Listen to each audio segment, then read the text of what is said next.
we think that we're safe. We are only as safe as our weakest link. So I always tell my my clients and people in the world, right? In at least in the US and I think in Europe and other parts of the world, routers now come with multiple settings, right? You have your home and your guest. And now in the US, we actually have home, guest, and IoT, right? Internet of Things. Those are your appliances and things that are not naturally secure, your printers. IoT needs to be IoT, that goes separate. But anyone who does gaming, your kids, nobody should be on that highest level. Put them all on guest because they're all going to share the passwords anyway. Like even if you promise, you can't share it, we don't play with that kind of stuff, right? And so, it's just super, super strict. When my kids were younger, they were on a different thing. We set up the guest pass thing, the guest thing, and I was like, they knew not to give away our primary router information, to the point where I actually ended up switching it all up, and only I was able to access it because I didn't trust anybody else. Streaming, like my ex streamed a lot, right? So he streamed a lot of videos and stuff like that. Nope, you don't get the primary password. You get the guest password. It is just as good. That's not the problem. The problem is I need to make sure that my information is secure because I'm running businesses from the house.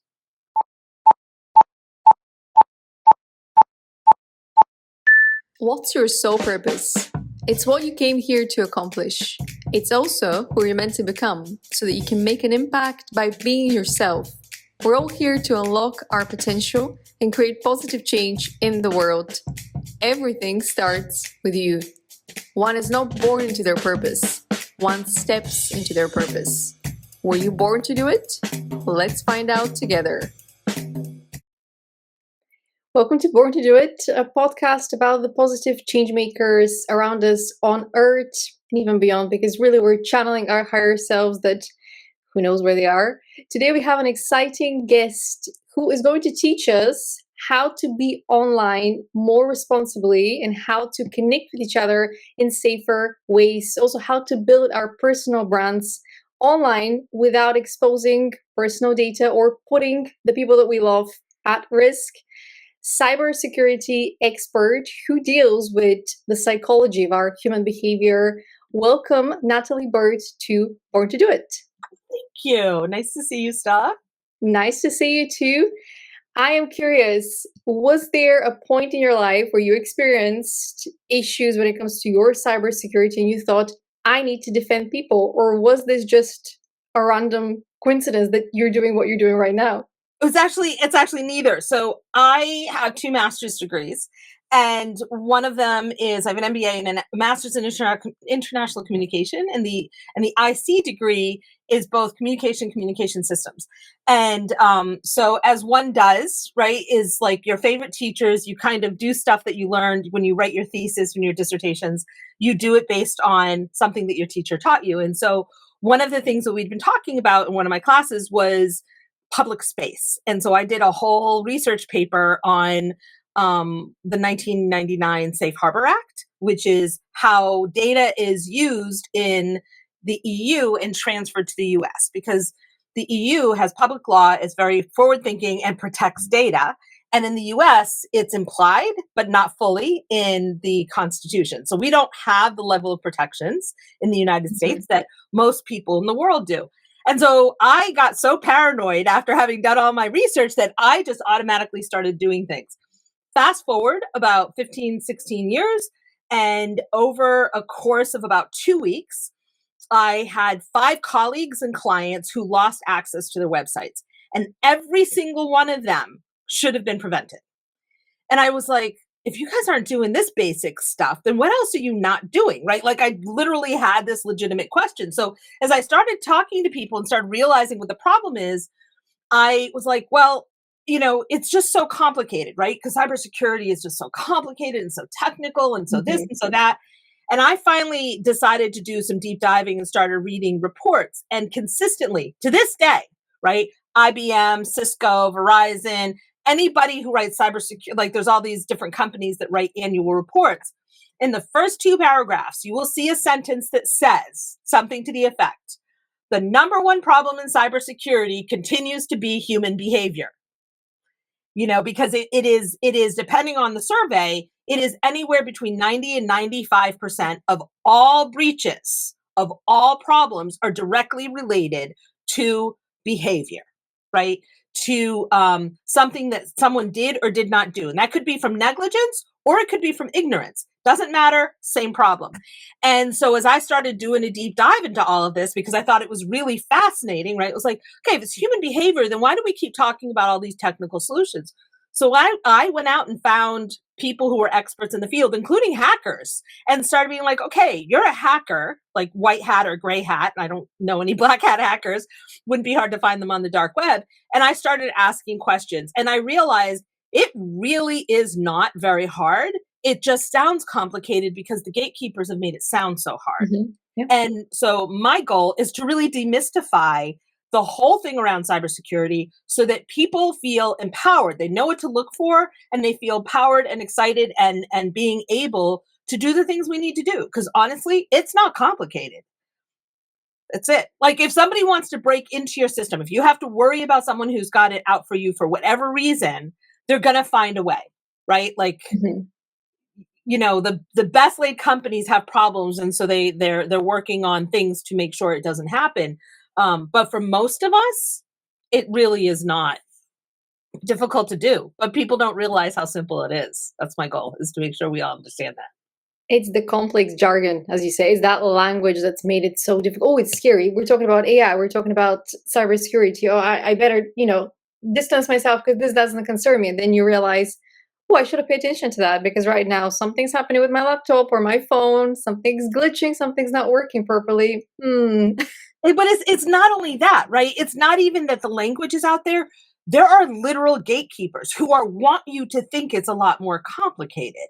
And so they're not using the language and having the real conversations. I am one of the few. I'm going to tell you, I think there might be one other person, and I haven't actually sat down and talked with her.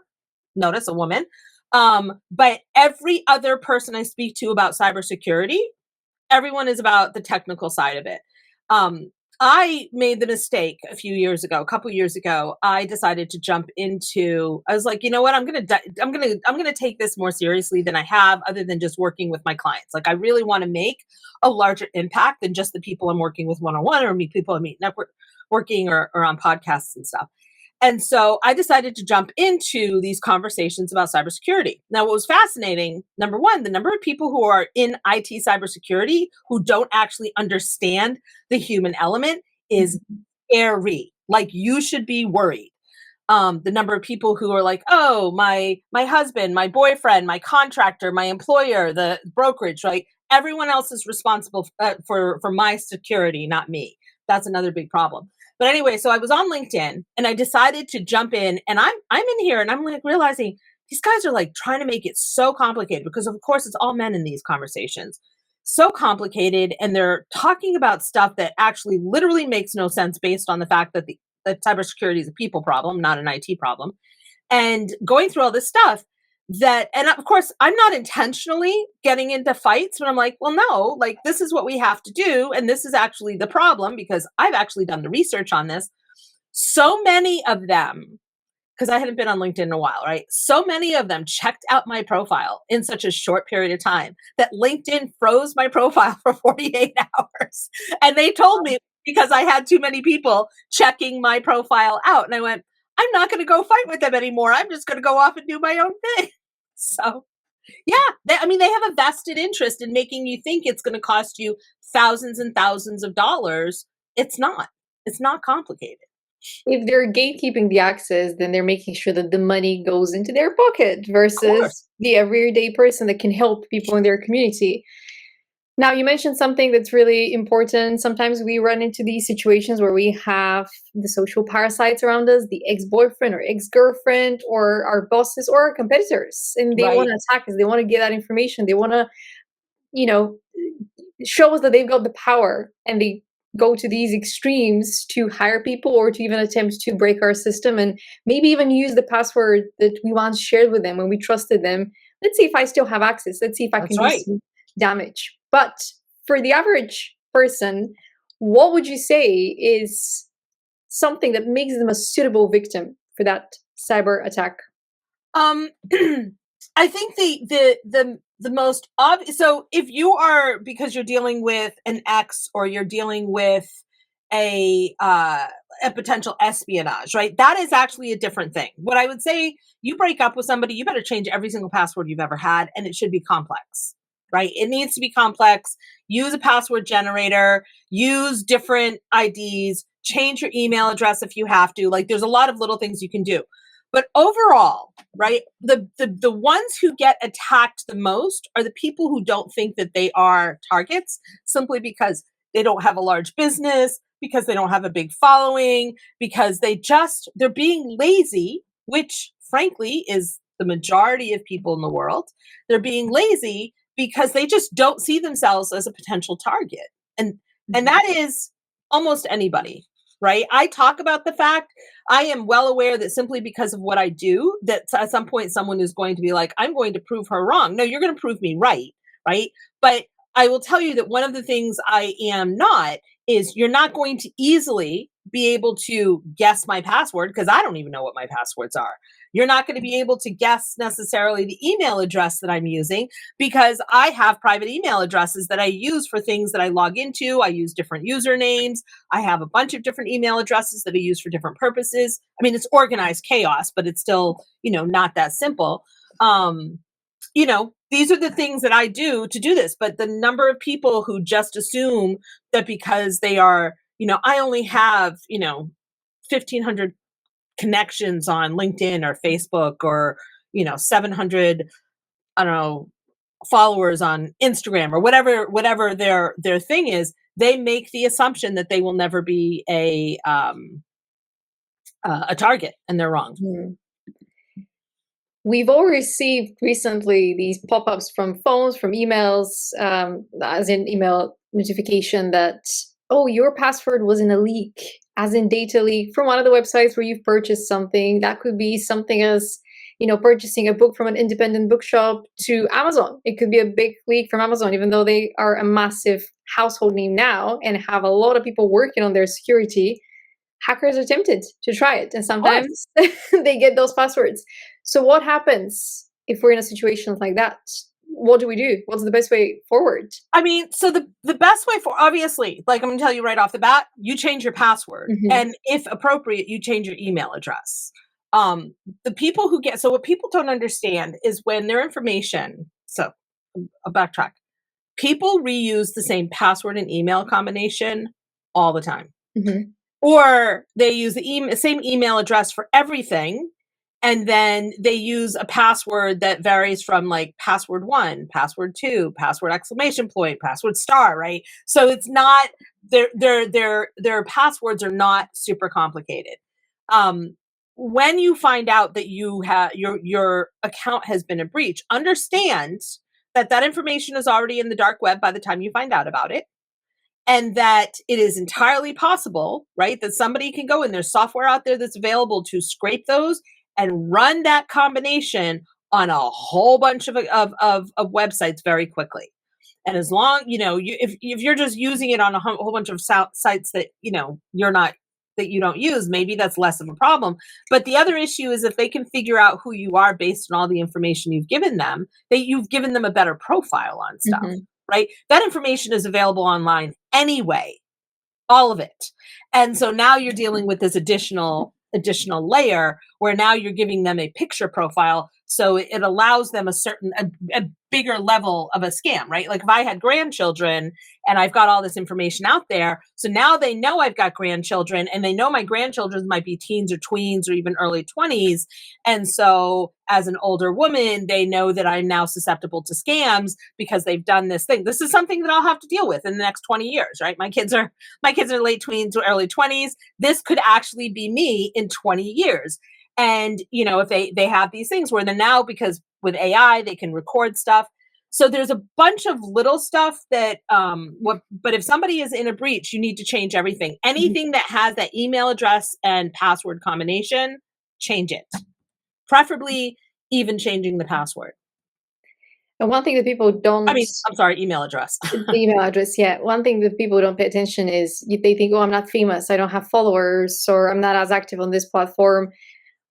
But these scammers, they're not actually looking to attack the famous people, because usually, there's a certain level of borrowing items when you're famous so that you can continue to display things, but you don't actually have that wealth.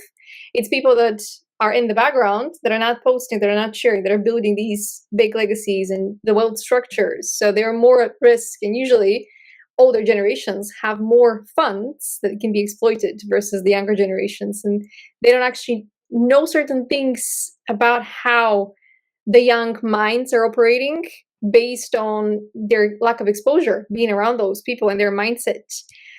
But to bring it to a more of an overview, what would actually motivate someone to attack others online? I think by now we've made it clear to people that it's quite easy to make yourself easy to attack, but also it's quite easy to attack someone. Based on all the tools that are available, especially with AI, you can actually build software that even automates this process for you. You just put Yeah. the information and it starts running in the background.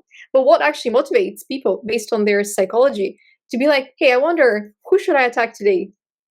So there's to just address something. This is a good question to address somebody in the back. Actually, the ones who are most susceptible are our digital natives because they're very comfortable online. And so the ones who are actually having the fewest problems are the older people. Older people are more susceptible to scams, but not online because they are still not 100%. They tend to be a little bit more suspicious of stuff that has online. But the younger generations, Gen Z, young millennials, Gen Z and younger, they're so used to being online and sharing their life story and everything. They're super susceptible. The other thing that I want to say, great quote that I heard from someone else who's in cybersecurity. You may not be, you may not be big enough or famous enough to make the news, but you are big enough to hack. I don't care if you have 12 followers or if you have 12 million followers, right? So what actually motivates someone? I love this question because understanding the hacker mentality is a fascinating role. It runs the gamut. So you have some I'll call them young punks, but at the end of the day, not necessarily someone young, but it tends to be someone younger who simply wants to prove that they can do it. Like this is like a challenge and a master and what they're trying to do. And so they're trying to maybe gain credibility, gain knowledge or gain credibility in their own community, right? If they want to kind of move up in the world. Money is a massive factor because you steal someone's data. You don't even have to steal their money, right? You can steal someone's data or you steal their audience and then you can monetize that, right? They start selling stuff. They start trying to collect funds and stuff like that. Money is huge. There is revenge. Obviously, we covered that already. There is espionage is a really big thing. The actors who do it, so run from everyone from that stereotypical, what we all think of as, hackers, some 30-year-old guy sitting in his mother's basement, all the way up to nation states. Countries are very actively involved in hacking, and even organized crime has dived deep into this. There are small teams who are just specialized exclusively in, they do their hacking, they do their Trojans. They send, the Trojan is a special kind of virus, or even ransomware, right? There's a ton of money in that. So much so that when I say organized crime, think like the Russian mafia, the Albania, like the Russian mafia, Albania mafia, the just what you think of as dark romance mafia novel type things, right? Those guys, they actually are very actively involved because there is so much money in this. We think of people trafficking. We always think of sex trade. Believe it or not, a lot are actually going into the scamming and hacking. Like we're using slaves to kind of do this kind of stuff. It is wild. It is a whole ecosystem in and of itself. And you are the one they're trying to steal from. Yeah, one of the most shocking things that I saw recently, which was not necessarily attacking, but it's working with your psychology, is adults joining multiplayer games online and Oh, talking to kids, and then they start to send them gifts. They're like, hey, we're friends now, I want to send you something, give me your address. And they start small, they send them like a book or a toy, and then they send them a phone, and they're like, a brand new laptop shows up. That is the warning. That is that is a massive red flag, especially if, you know, the parents are paying attention. Because usually if it comes to the point where this child has received multiple gifts, the parent is probably not paying attention at all as to what's happening. But this is a huge flag. You're dealing with someone that you has don't that even need to go that far. Mhm. Apparently, Roblox, which was literally designed for Mhm. children. Yeah. What I just heard this because it was funny. I was like, how come, there's a gaming company and somebody was walking around talking to everybody who worked at this company and said, what game would you never let your children play? Mhm. And, a couple said Grand Theft Auto, which makes sense because there's a lot of gratuitous violence Violence. and Yeah. rape and all this other crazy, terrible stuff. But the highest number of people said Roblox. And finally someone said, why? And they're like, because you can just type in XYZ in the search bar, and there are grown ass men in there making friends with children, Mhm. and they groom them. They don't even need to be doing the gifts. Like, understand that. They are just saying lots of nice things and, starting the process that grooms them. So it is a really, really dangerous world out there. It is dangerous. Like, I when I saw that, I was like in panic and I was like, oh my God, my kids played Mhm. Roblox. Like, Yeah. I didn't know. And it's I not know even just exactly what Roblox. they did, right? Yeah. Like, but I'm not interested in playing games with them. And I think that, so my oldest is just old enough that he was not growing up with tech the way my younger two are. He's 20. My oldest just turned 23. Tech really kind of came in. I think the iPad came in when he was, I want to say like 9 or 10, right? And so it was easy to manage them because it Mhm. wasn't just ubiquitous the way it is today. Growing up with it. Yeah. Yeah, and so, when he was little and even older, right, I sat and watched TV shows. I'm not a TV watcher. Like, I just don't watch movies. I like to read. But I would sit, like, my way of immersing myself in their world was doing these kinds of things. Then we started playing like Clash of Clans and stuff like that, right? And so I would immerse myself in those kinds of worlds because we all had our iPads and we all had to play these games. And it was this really funny thing because mom was better than everybody else, which was not something I really wanted to brag about, but it was like kind of fun at the time. And then they started playing these multi-user games. I mean, in things like Roblox and The different, online servers. Yeah. all the online service things.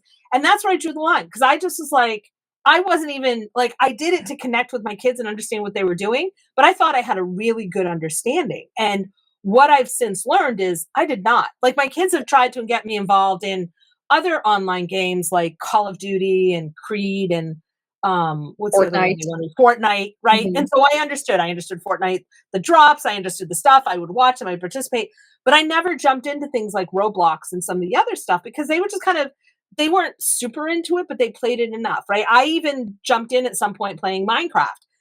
But the only way we're truly going to understand is if we participate and we're constantly talking to them. Oh, tell me what's going on with this. How's it going? How are Mhm. you doing this? I happen to know that my kids play exclusively with their cousins who are not close to here and their friends from school and kids that they've Yeah. met around the world from events that they've done. They don't play with strangers. It's just not something they like to do.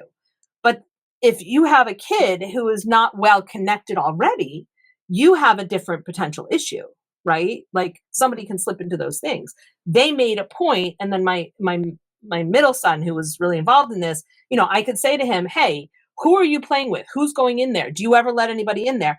And he was just like, "Oh my God, we would never do that, mom. Like, we know that Yeah. it's really dangerous. You talk to us, but people, you can't leave your kids alone anymore. Just like you wouldn't leave them alone to, I don't know, go to the park, right? Once you understand the park in the neighborhood and you're comfortable with it, right? Well, not in And the even US, go to right? the In the US, mall you can get if in they're young. trouble, Yeah. right? But you've got to treat the virtual world comparably to the way you treat the real world, right? We think of stranger danger. We think of when we tell our kids, my kids took the metro to school by themselves, right? Starting when they were about 12, which is unusual. A lot of people wouldn't let their kids do that. I was like, 11, 12 years old, you are allowed to do this. But we had conversations, we did this stuff. And because they left at the same time, they were adults who understood, and especially my oldest, who would talk to anyone at any time, right? We had to have conversations, and he was a big skateboarder, and this guy he was always talking to, and he says, hey, we should just let's do coffee before school and let's talk about skateboarding, right? And I maybe this guy was really great, but I had to say to my son, like, no, you're not going to go and do this, because I don't know this man, and I don't want somebody to steal you. Like, this is the conversation that, like, dude, like, I'm really sorry, but you are my kid and this is my thing, and I will start driving you to school if you start doing this kind of stuff, right? So there were parameters, but it was constantly having this open, it was listening to the boring long stories about whatever skateboarding crazy thing that they did, and participating when they allowed me to, right? He loved longboarding, so I would go with him, and then I would drive him to the top of the hill because I'm crazy, and let him go down these hills with all of his padding and stuff like that, right? So they understood that I was interested in what they're doing, and they told me all the stories. But too many parents are just like, oh yeah, whatever you want to do. Because I'll tell you right now, with all the friends I used to do that with, I was the only mom who was out there doing that with them. I think you're also like minimizing the risk by being there, even if something was to go down. Well, that's exactly it. Like, I've got a car, I can bring you to the hospital. Like, I'm not stupid, right? And I let my kids do a lot of risky things because I wanted them to be brave and to feel and go and do these things. But at the end of the day, I also wanted them to understand what safe looks like. And sometimes safe is an adult. Sometimes safe is making a really good decision. Sometimes safe is listening to your gut and going, this doesn't feel right, and walking away. And too many times online, we just don't have. So this is a good place to discuss this, right? Your podcast. We talk about energy, right? And how we feel around certain people, and whether or not they make us feel comfortable. And that's really easy to do when someone is sitting in front of you. Then as you start getting stronger and you are developing and feeling more confident, right? That, like, when you start meeting people online, and I'm talking especially when you're doing face-to-face stuff, right? You have a different sense as well. Like, that feels good, that doesn't feel good. But when you're also doing stuff where maybe you're only talking to people or you're only texting people, it becomes even harder to start discerning.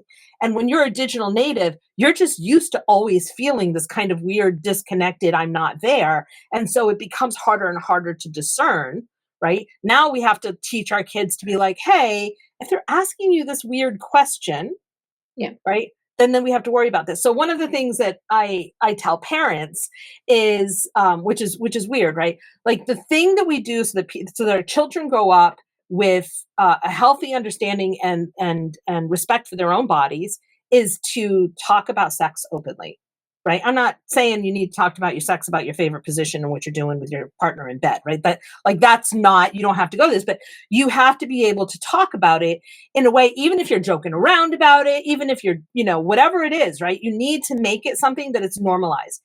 And we need to do the same thing about cybersecurity, right? And how we interact with our online world. And people are like, oh God, it's too complicated for my kid to understand. Your kid figured out how to play Minecraft, a game that literally has no instructions.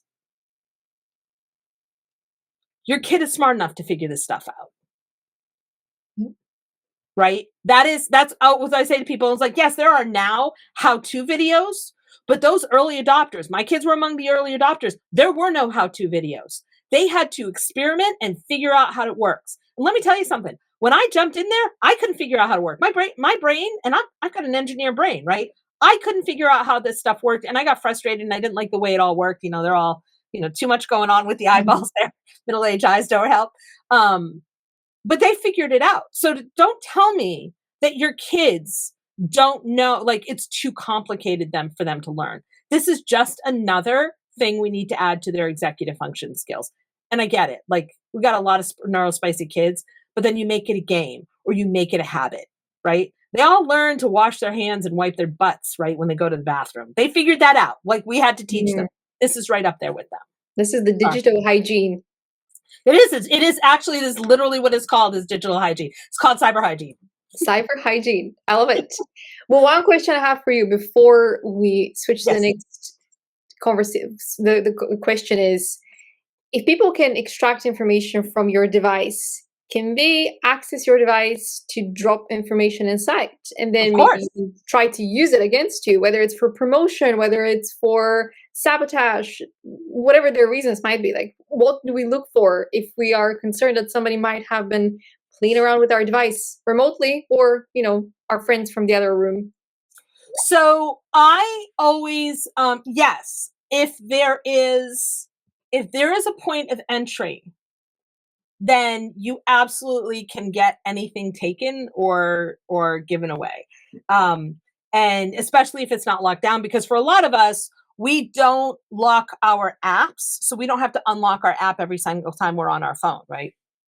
And so, um, I'll give you an example.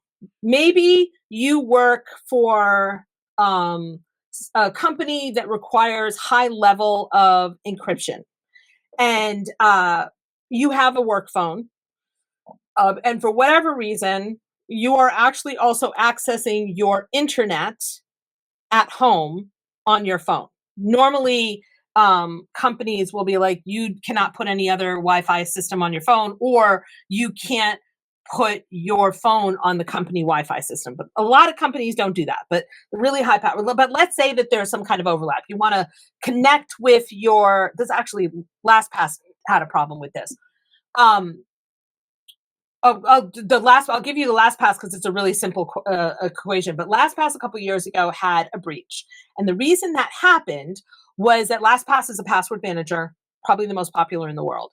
The reason that happened was, or one of the reasons that happened was that one of their employees accessed their LastPass account from home, their LastPass work account, and so the hackers had gotten in through their Wi-Fi, jumped in through however it is, right? Jumped in through their computer, and then was then able to jump into the LastPass thing and then shut down LastPass and cause the breach.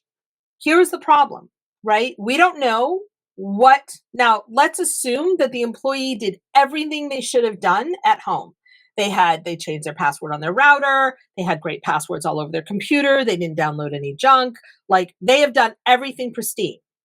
But they had an appliance that was attached to their router, right? Appliances are terrible. They don't have you don't even need passwords, right? Or their kids use the same router for their games or for themselves, and their friend comes over and says, "Hey, can I have the Wi-Fi password?" And everyone's got an iPhone, and they say, "Sure, no problem," and they share the password. So now you have multiple people and multiple potential points of entry. Now, again, perhaps, and again, I'm completely postulating because I don't know how I haven't done enough research to learn how this all happened. But let's say that this employee did everything they were supposed to do at home. They don't even have any appliances that are connected to the router, but their kids' stuff is, and even their kids' phone, and they've got good cyber hygiene, right? Their 12-year-old understands what's going on. But their 12-year-old shared that password at someone else's house, and someone else's house was not so secure.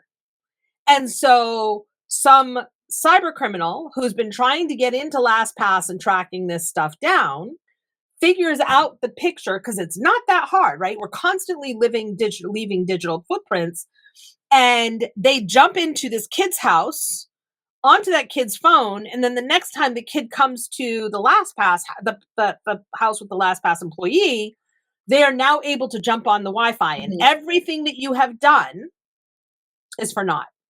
And now LastPass gets taken down. Yep. Right? I cannot say that this happened. I probably didn't happen with the LastPass employee, but I know of other situations with less famous companies, but big companies nonetheless, where that's exactly what happened. Right? We think that we're safe. We are only as safe as our weakest link. So I always tell my clients and people in the world, right? At least in the US, and I think in Europe and other parts of the world, routers now come with multiple settings, right? You have your home and your guest.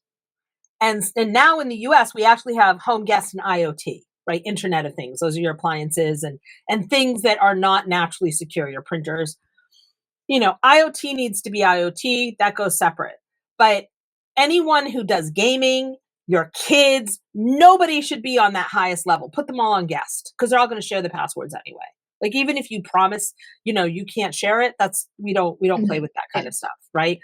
And so, it's just super, super strict. When my kids were younger, they were on a different thing. We set up the guest pass thing, the guest thing, and I was like, they knew not to give away our primary router information, to the point where I actually ended up switching it all up, and only I was able to access it because I didn't trust anybody else. Streaming, like my ex streamed a lot, right? So he streamed a lot of videos and stuff like that. Nope, you don't get the primary password. You get the guest password. It is just as good. That's not the problem. The problem is I need to make sure that my information is secure because I'm running businesses from the house, right? Or from my home office.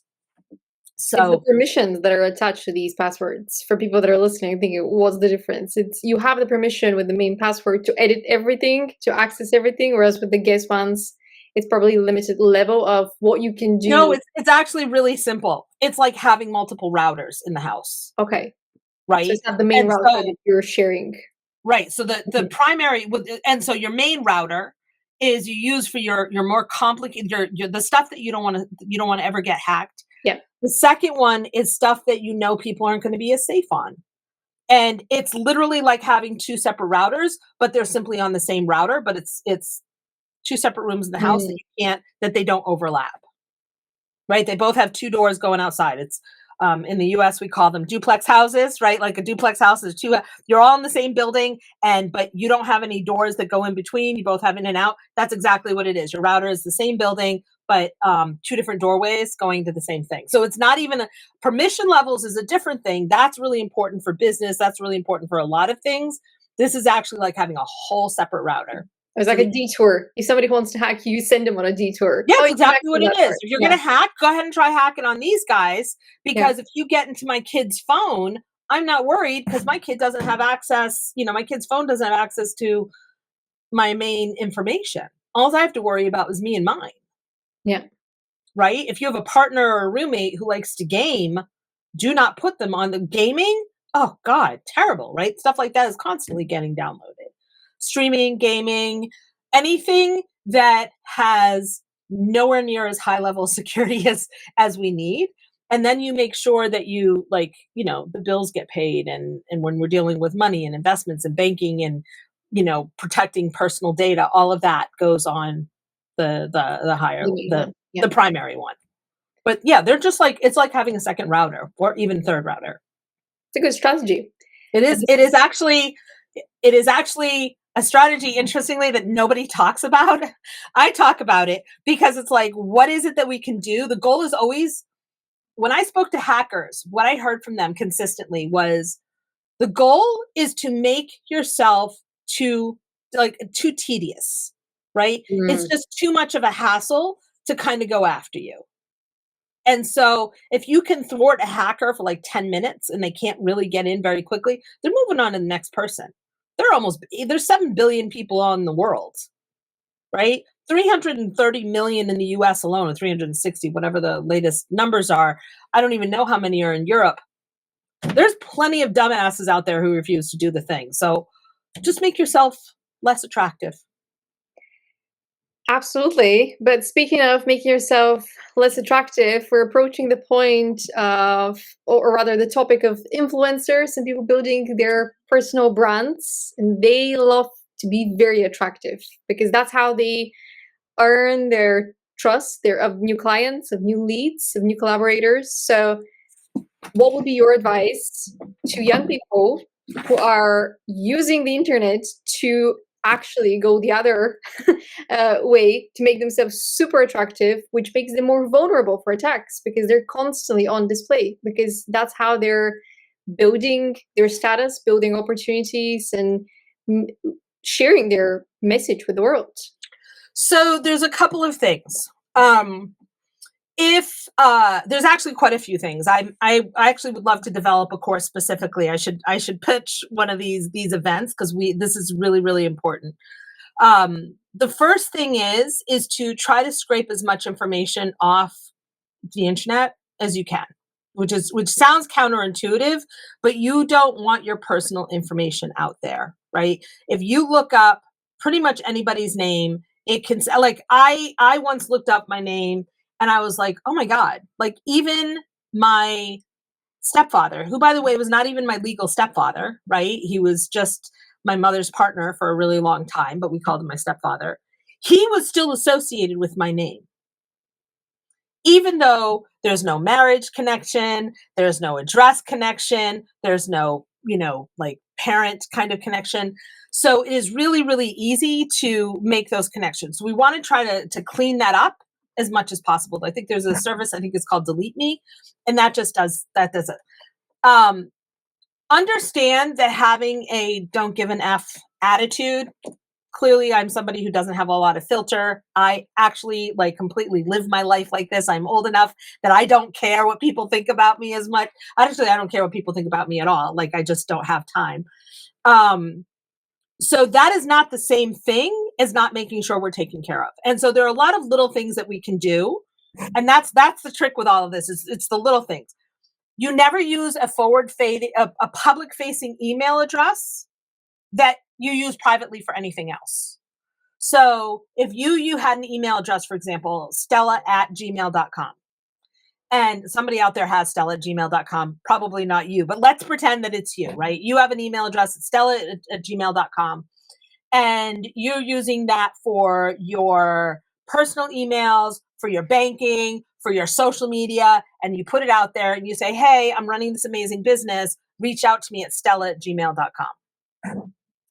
That email address, which now you have now put out there public, somebody knows that you have used it for everything, right? Doesn't take very long to sit there and go, oh, wrong email, wrong password. I just go onto the dark web and I figure out the passwords that you like to use. Because if you're using the same email address for everything, right? So I always say, use a forward-facing email address that is literally not associated with any other profile, anything else. Use an email for social media that, again, is not used for anything else. So now we're on to 2 email addresses. You actually need multiple email addresses, but if you're a personal brand or an influencer and you're doing this kind of stuff, your passwords have to be long and complicated. With AI, which is something that we were told was never going to happen at this level, right? AI, there is an app that uses AI out there that can guess a password of 12 characters or less in minutes. We were told that would take hundreds of years.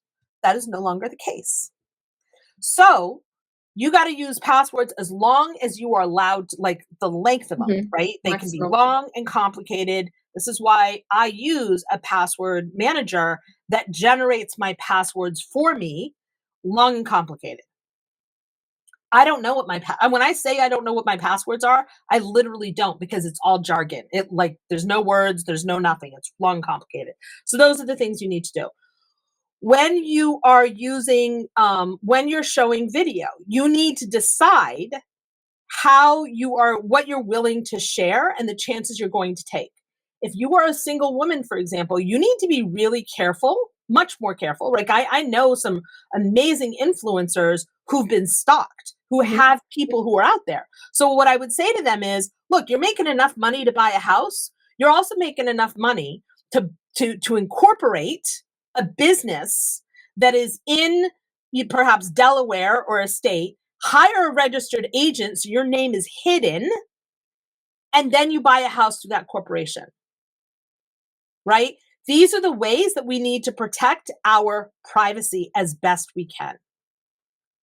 Because it doesn't take much. We all see it all the time. Like, there are these influencers, like somebody's like, oh, try to tell me where I am. And then, somebody sends a picture and there's very little information out there, but there's just enough information that somebody can figure out exactly where you are. Right? We've seen this person. There's a famous TikToker that does that, and everybody loves him. A few of them, yeah. But that's the point. They're probably not setting a good example for people that are like a little bit younger, a little bit less experienced. They're like, I want to be that. Right. I want to use that to impress people. And that is dark psychology. But that's what we need to, like, you can do all of these things, but you can do them safely. You can, like, if you're out traveling the world, I always thought my oldest son is like super personable, very photogenic. Don't tell him I ever said that. I would never admit that to him, right? Because I'm his mother. But he is great. I've seen videos he's done. I was like, you could actually make a living off of this. People would follow you because you're funny, you're dynamic, you're interesting, like you really enjoy what you're doing. And he just doesn't have any artifice. And interestingly, with me as his mom, he's like, yeah, no, I just don't want to be that public, right? which is like the irony. But you can do all of those things, right? But then the question is, are you doing them at home? Are you only doing the stuff in your, like, if you're only showing your kitchen, I'm not worried about it. If you're showing the front of the house, everybody knows where you live. It doesn't take that long to figure it out. Or your car. Right? Oh my gosh. The number of local businesses. I just kept I was like, for a while there, because it was Facebook, right? I'm Facebook age, but I don't use Facebook very much anymore.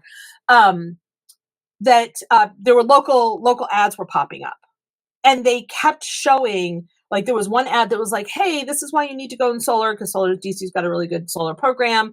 And they're like, and they crossed off the person's name, but they showed this person's bill who saved all this money, but their address was listed on the top, the name was listed on the bottom, the account number was over on the other side.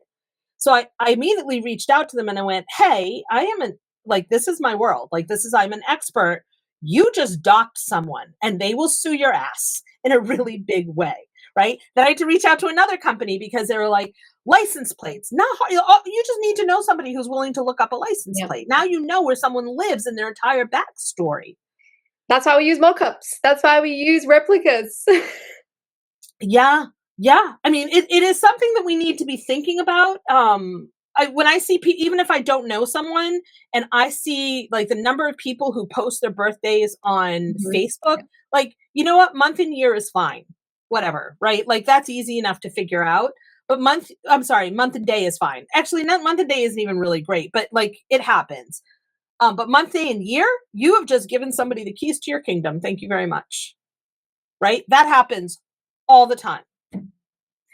When I was growing up, this was very popular because where I probably was in high school when Facebook was online, we were all there. We were like, let's celebrate our birthdays there. Let's have all these albums for every milestone of our life. So we had a folder of pictures from the birthday party, from the holiday, from another experience. And it was like organized to the point of we are displaying everything. We're organizing everything online. But back then we had 50 friends, 100 friends. It was our local community. And then over time, we started connecting. We started having public pages. So the dynamics shifted, but that information was still there. And I remember when I tried to remove tags, remove locations, remove myself from old pictures, Facebook would not allow me. So I had to delete my whole profile in order for me no longer to be connected with experiences of my past, because I didn't want to be traced all the way to what I did when I was 13 years old. No, I'm going to tell you right now that you absolutely don't want to be traced. Like, yeah. I mean, so I have this crazy story that I like to tell the teenagers about this. When my mom would go away when we were teenagers, she would go away for the weekend, and it happened on a regular basis. And my sister and I, I have two sisters, but somehow it was always my middle sister and I'm the oldest. We would have a party, right? And so this one weekend, we decided we don't want to clean up after a party because it was always a mess. We're just going to have a small party. We each decided we were going to bring like 3 friends over. So there weren't even going to be 10 of us. It was all going to be girls. It was going to be totally chill. Well, apparently that night, there was literally nothing going on in our town or the next town over. And people heard that our mother wasn't home. And so they showed up. Mm-hmm. And when I say they showed up, they showed up. There had to be 100 kids in this house. And the next town over was our rival town, right? So these guys were mad because my sister and I are like trying to throw everybody out. Nobody's doing this. They're showing up with kegs. They're having this big party. They're playing games. It's completely out of control. We can't do anything. And so we call the cops on ourselves because we could. We're like, all these people showed up. We've been trying to get them out for the last 2 hours. They're not leaving. We don't want them here. And so the cops show up. Well, the kids from the other town are pissed. So they take all my mom's furniture from the porch and they put it on the roof of the house because it's a ranch, right? Like, this is the kind of chaos that was going on. And so the cops come back And they were like, who put the roof up there? They got put out. They had to take the stuff down. All the kids got sent out and do stuff and then my sisters and I got to clean up. The neighbor's like, no worries. I will be responsible for them. My mother did not find out about this. People were talking about this party as recently as 2 years, walking up to my sister going, so I don't live in that town anymore. My sister does. And so they're like, oh my God, you remember that party at your house? And my sister's like, we really try not to, thanks, right? My mother only found out about this party maybe 15 years ago. I graduated from high school in 1986. So it has been almost 40 years since I graduated from high school. So fast forward, right? And I look at my kids and I say, today, if this happened today, my sister and I would have been arrested. My mother would have been arrested. Before anybody left, everybody would have known about this really big party. There would have been video evidence. My mom probably would have lost custody of us and then stayed in jail, lost her house because all of this documentation was in there. My sister and I could very well have not been able to get into the colleges and universities that we went to, and we went to really good schools, right? The damage that we can do because video thing is there is real, right? And so I feel bad for my kids, right? The whole thing is going on with P. Diddy. What was one of the things they did? He kept recordings. This is what's getting him in bigger trouble than Epstein. Nobody else was allowed to have their phone. Not the same way, right? If you want to keep things private, the phones get left on the side because that evidence exists. And that's what gets you in trouble.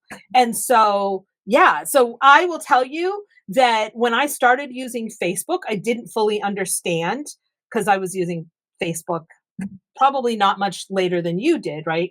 I originally didn't even want to do it, but my roommates, my girlfriends from college were all, we're on it. You have on it, and that was the only way they would communicate. So I had to get on it. I came to social media kicking and screaming, I will tell you. But in the early years, I never told a story that was really embarrassing about my kids. I did intuitively, just oh my God, I read something last year. It was my daughter had an accident and she's 5 years old. And I'm like, why are you telling your daughter? That's embarrassing. Who's going to want to be a teenager and be like, my mom was talking about me peeing my pants when I'm 5. That's crazy, right? It's the ego. You have to notice the ego, right? It's trying to be I'm a great parent because I'm telling you the real dirty side of it. Well, don't make it public. Or I'm the villain. I'm the victim. I'm the victim, right? The villain. Yeah. Right. So it is got to be you have to be when we say the internet is forever, it's forever. Go to the Wayback Machine, right? Waybackmachine.com. It is all there. And so what I am noticing and what I am trying to do right now is similar to what you were trying to do. I didn't go back that far, but as memories are popping up, right? Every day that memories are popping up, I go in and I'm like, okay, is this something I want to keep? Do I still want to be associated with this thing? I disconnect myself from a lot of tags, and it's taking a while, right? But I don't want to spend the time to scroll back all those years, right? I delete where I can. I change my kids' names. I now refer to them as kid 1, kid 2, and kid 3. Even though other people may do that names. And if it's something that I can't do, you can download your data in Facebook. You can download your data in most of it, download it all so that you still have it. So you still have the stories, so you still have the pictures, and then get rid of it. That's what I not worth keeping. It's not. We just don't have the right to, I don't know. I feel very strongly as a parent, I don't have a right to use my kids as that kind of fodder without their permission. Also, let's normalize having these viral moments offline. Because what you described was a viral moment. Well, it was a huge viral moment. It's a great story. 40 years, I'm still telling the story. But what makes it special is that it's an inside joke between everybody that was involved there. And that's what makes it, it's a special moment that you can treasure, but not everybody needs to know about it. No. And even the way that they know about it. Everybody else, we can laugh about it now, but there's one of these things where we can laugh about it now because it was a crazy story. Yeah. It would not have been funny at all. It would have been tragic if we had social media and we had all had phones. It would have been tragic. One of the things that happens today with people sharing everything is that there's the element of the judgment. So all the consequences that you mentioned, some of them would be through the lens of judgment. Oh, that mom shouldn't have done that, or that police officer shouldn't have done that, or that It happened the way that it happened. You're just an observer. You can add your judgment on it. Nothing's going to change that. What did you learn from it? How can you learn from people sharing all of these stories? I will say, I do want to say though, right? There is value with certain things being documented. Mm-hmm. I don't think, for example, that white people around the world, right, but especially in the United States, truly understood what people of color were going through and the danger it was to driving. Like, why'd you get pulled over? Oh, what is it? They called it DWB. Well, what's that? Driving while black, right? My neighbor across the street, very well respected, and he's an attorney, and very well respected, got high up, worked for the Department of Justice, like very successful in his field. He said he's Hispanic. Once a week, he was getting pulled over. Once a week, right? Like that was just the norm thing, right? And so there is value because I think it's done this, but you are right. Then we're talking about other things or celebrations or embarrassments. We just need to be like, this is what we're talking about, is using our critical thinking skills. Let's not profit off somebody else's exposure, embarrassment, because I've seen that even with my sister's school. There was this incident where they say there is a child who has special needs, and pretty much somebody went into the toilet and recorded them in the toilet. Oh, that's because of something that they did in the toilet. Like, first of all, the toilet is a private space, whatever you need to do in there. But to go and to actually film somebody and to make fun of them because they are different, because they have special needs, I think this showcases a much bigger psychological problem in the way that the bullies are being raised. Then it displays a problem in the system, which is where exposing the truth helps us change the status quo, disrupt the system. With personal branding, it's true that a lot of people that are kind of into that flow of creating, connecting, expanding, networking, they don't really have the time to think about security. So normalizing these conversations is reminding them, you need to change your password. You need to make sure that your password is safe. You need to make sure that your email is both seen, because these agencies and clients need to find you, but also you're not using the same email address. So these are things, this is information, this is maybe best placed in a course or certifications that influencers and people that are building their businesses online should take in order for them to be safe, because they are the future mothers, fathers, aunties, whatever it is. You know, it's not just young people that are online building their brands, but we are each interconnected. And I see so many young people, in particular young mothers, profiting of their children being exposed in ways they should never be exposed. Probably they don't understand exactly what's happening in the dark web. Probably they don't understand the world of PDD, but he's just one of the most famous profiles in that world.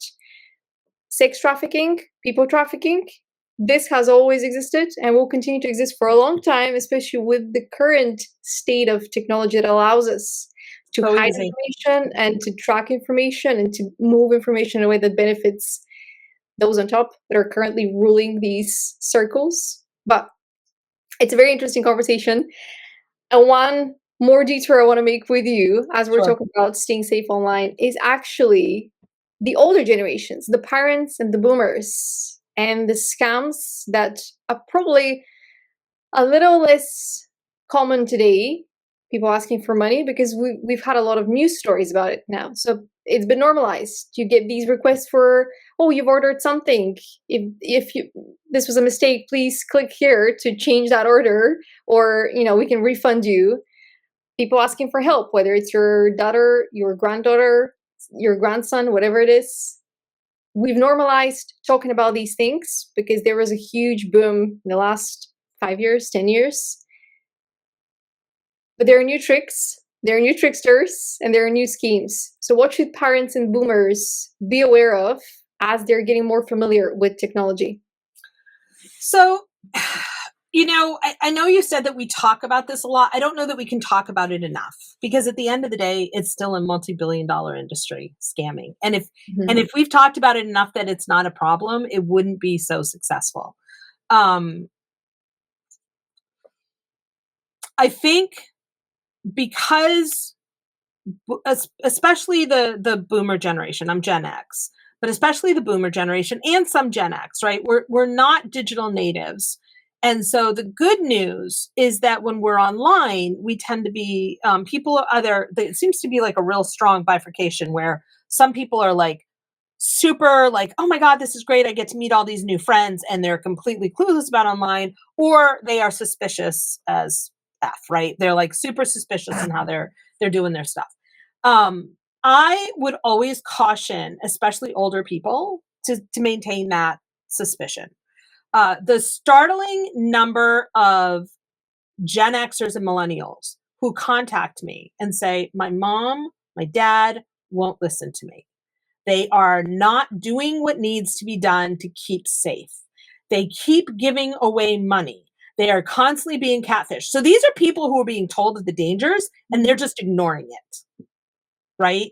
And you don't really want to be in a situation where you're kind of pushing to try to get a conservatorship, because it's already too easy in too many states to do that. And now your parents no longer have full agency over their own things, and they get to be responsible for their own actions. So so what I would say to someone who is older, one, stop depending on your kids. You need to be reaching out to somebody is one thing, right? Or hey, I want to verify this. I spoke to a young man the other couple weeks ago, and he said, this is what I do. He does work similar to me, not exactly, but more on the tech side. But he's very familiar. We had a great conversation about the human behavior, and he said, my mom knew. My mom knew and was just like bullied into, she still gave away her information, she said when the guy was really pushing her to get the bank information, she finally hung up. But she was on the phone with him for like a half an hour. Those guys are aggressive. They are super, super aggressive. And what was fascinating to me was that he said, so, I'm working with healthcare companies to help this stuff. And I was like, you're 26. You do not understand the psychology behind controlling women and how that is being used against us. Because men also have this problem, but they're going after women who are lonely, women who don't understand. And what is the kind of language they're using? Right? This is what's really, really fascinating. I haven't talked about this a lot publicly, but this is I think the next thing I'm going to dive into. One of my least favorite words in the world is nice. Oh, you need to be nice. You need to be nice. Nice girls get killed, literally. And how do men do this? Because, it's almost always men, right? It's not all men, but it is man, right? Is a thing. And they say things like, you're being rude. Why are you not listening? I'm just trying to help you, right? And as women, we are so trained. And I'm even talking about these little radical independent ones coming up, Gen Alpha, Gen Z. I love watching what they're doing. But at the end of the day, society is still telling us where to go and how to get there. And those of us who are fighting it are still seen as radical feminists, and you're ruining society and all of this stuff. Just watch the whole red pill culture that's kind of developed, right? And they use that psychology to get women to willingly participate in parting with their money. It is thing. The other thing that they do, which is mind blowing, in groups, in Facebook groups, somebody will come in and tell some really crazy, heartbreaking story about how, gosh, I'm now homeless. I was in a group of almost 20,000 people, and this woman starts going on and on about how I'm a victim of domestic violence. I need to get out of my house. And I thought, no actual victim of domestic, this is where we start using our critical thinking skills, right? No actual victim of domestic violence is going to announce themselves to a group of strangers, of 20,000 strangers, number one. Number two, I have yet to hear a woman who experiences domestic violence in the moment refer to herself as a victim of domestic violence. She would never use that terminology. She would not necessarily readily identify that. Right? Because by the time they've gotten to that point, they've been so brainwashed to think that most of the problem is their fault, or even if they don't know their fault, they're just thinking and trying to get out. And they're sure as not doing that on a public forum that, by the way, had nothing to do with anything related to women empowerment or anything else, right? This was a thing about learning how to use social media or like some kind of group like that. But the scams are, what is it when we're talking about stuff, right? I'm sorry, I don't make any decisions without discussing with my spouse. I don't make these kinds of decisions without talking to my kid who's familiar with this, who's a cybersecurity expert, who's a scam expert. Lie. Get off the damn phone. If it's a real thing, you can call them back, but you're not going to use the phone number they gave you. You're going to call and find the phone number online, right? And understand that sometimes they hijack it. I even experienced this about a year, 2 years ago. I guess it's almost 3 years ago. Oh no, it's just over 3 years ago. I'd started a nonprofit, and we had this nonprofit. And we were doing stuff, and I had a quick question about QuickBooks, right? Because we're a nonprofit, we got QuickBooks for super cheap, and so I call the QuickBooks on the website the phone number, and I get some guys from India, and it's clearly these two guys, and they're like, "Oh, we're gonna do this stuff, and we have to access your computer online." And I start giving them access to online. And I was like, "Wait a minute, we have the online version of QuickBooks. Why do you need my computer?" Mm-hmm. Yeah. So I hung up and I called the number again, and they had hijacked that phone number all night. And they're screaming at me about how I need to spend $750. And I was like, I'm a nonprofit. I was simply like, and this is 11 o'clock at night. QuickBooks is supposed to have a 24-hour thing, right? I had to reach out, and then it was impossible to reach out. And I finally got in touch with somebody at QuickBooks, and I went, I just want you to know this happened, right? But it took me like an hour to track them down to get the right phone number, to get the phone number. So it happens all the time. So you need to use your critical thinking skills. Why are you trying to charge me a secret $750 for something that I don't need, when I'm looking at this and I'm getting QuickBooks for free or super discounted because we're a nonprofit? I don't need what you're selling, right? Like, this doesn't make sense.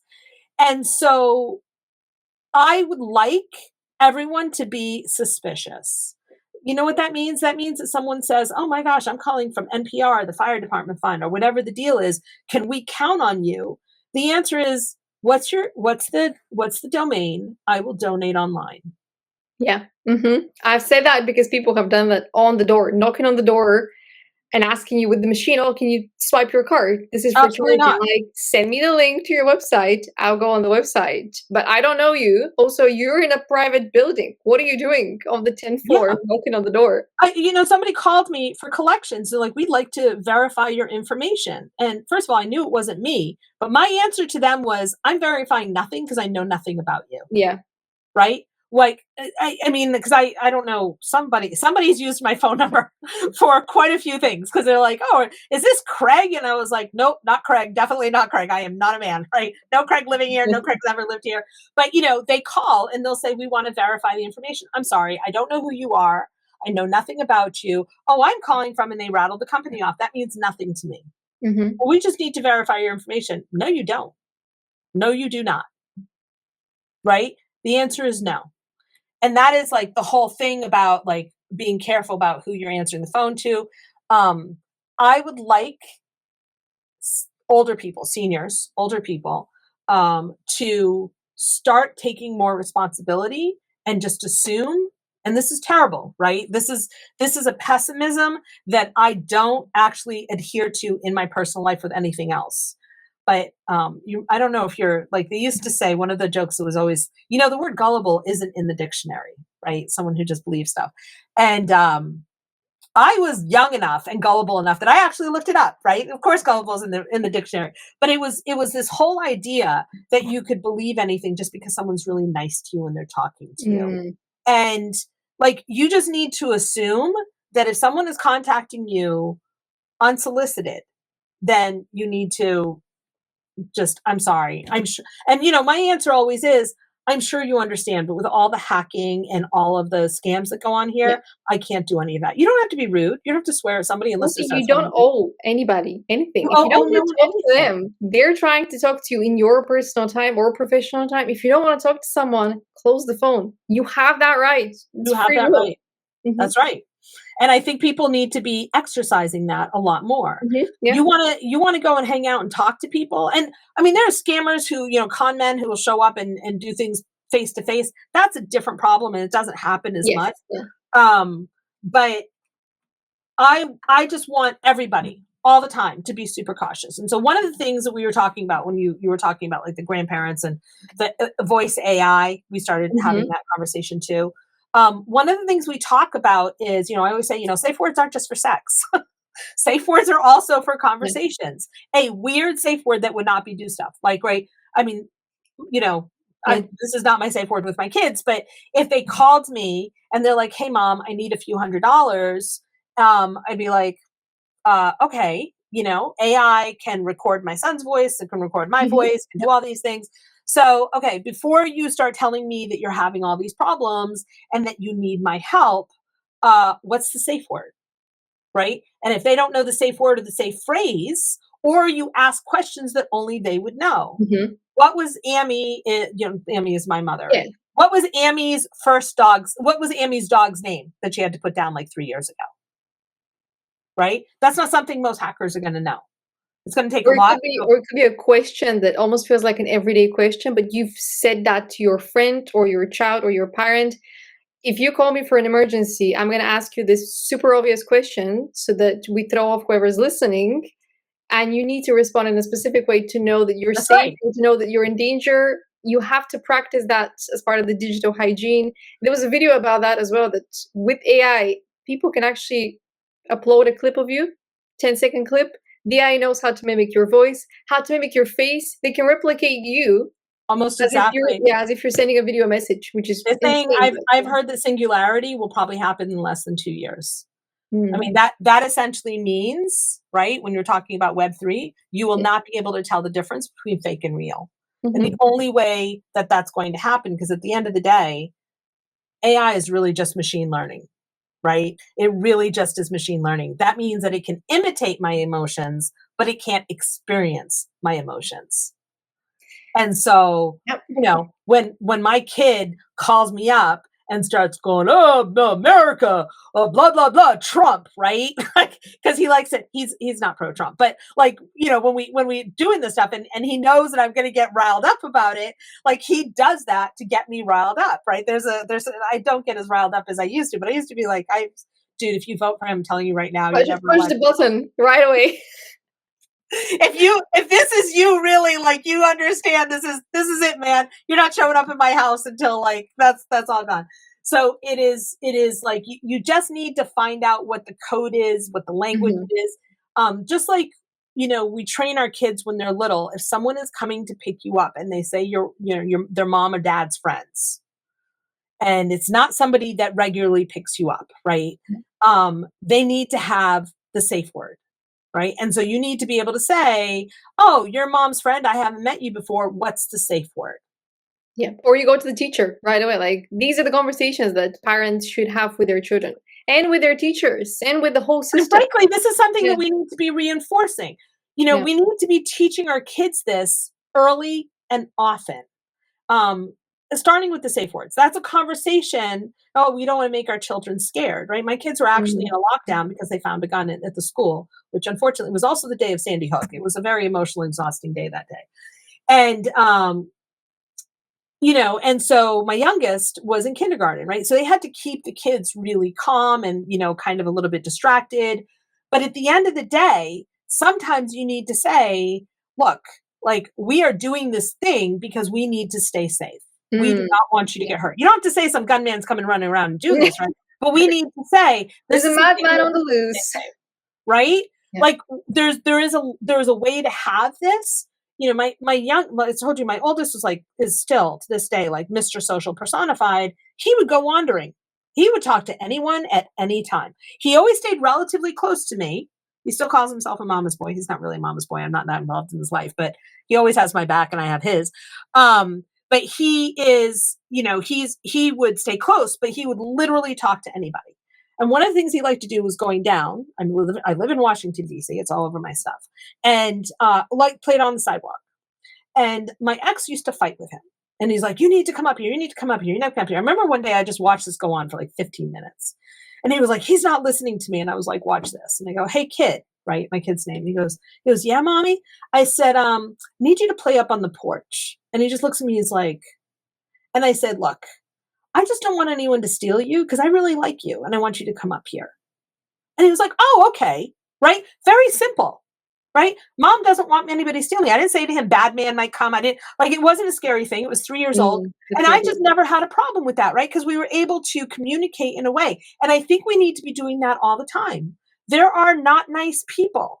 They will say things that do this. You've got body autonomy. You should not be forced to hug somebody. But that also means that if somebody is making you uncomfortable and saying things, like I had an uncle who used to comment on my breasts all the time. I was 12, 13, 14 years old, right? He was always talking about my, and his wife, my aunt was just like, what the fuck is wrong with you? And nobody gave me the permission to be like, dude, get away from me. Like, why am I here? Why do I have to hang out with you? Right? But we need to normalize that online as much as we do offline, especially with girls and women. I Just think remember, good girls get killed. So emotional intelligence is lacking. But one great point that you made: stop being so nice. Stop being so nice. Hate that And word. one of the things that you mentioned is that you get these masculine energies in particular, because I've had to deal with men mostly, not with women, that would get super angry at you, super defensive, and they'll be like, well, you clearly don't know what you're doing. You clearly need help. Your campaign is failing. Your social media is not doing well. Your website is not doing that. Your insurance is, we can see your data. So there's something wrong. You need us. Come on, stop playing so hard to get stuff. Right. There's this you can feel the irritation in them that you're not, like, you're listening to them. They're crumbling in front of you, and you're like, no. You close the phone. That's it. That's it. You close the phone. You close the laptop. You block them. Block them. Block the phone number, because they have your phone number. Block it. It's a great liberation to block a spammer. So start practicing it, because the more time you spend online, the more of these spammers you're going to get. Obviously, you don't want to be on the blacklist of somebody who likes to attack people online, but being nice is not going to get you off that list anyway. So right. That's actually, that being nice is not, and like, let's also understand that being nice is not the same thing as being kind, right? Kindness is one of my core values, but I don't ever want to be nice. If somebody's attacking you, you're allowed to not be kind or nice. That's right. That's absolutely right. But I mean, people conflate the two, and they're very, very different. Like being kind and being nice. I don't think anybody should ever be nice. I hate that word. I hate that requirement. We are nice people. What the hell does that mean?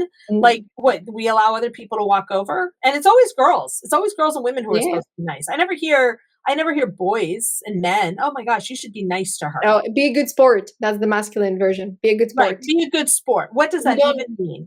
Well, stop complaining about the dysfunctional system. You're part of it now. Right. Stop being so problematic. Obviously, we're not perfect. So you think you're better than us, right? You feel that tension building up. But people that speak the truth, people that want to fix the system, they're defined as the problem makers, the troublemakers, because they're exposing the truth. So allow yourself to trigger some people by operating in integrity and staying true to your values. So if you feel that somebody's crossing your boundaries, that's 99% of the time true. So trust yourself. You have your boundaries for a reason. They're alerting you when your mental health is, going off the chart. If those aren't your people, so this is kind of a side thing. One of the best quotes I heard, which I recently learned, right?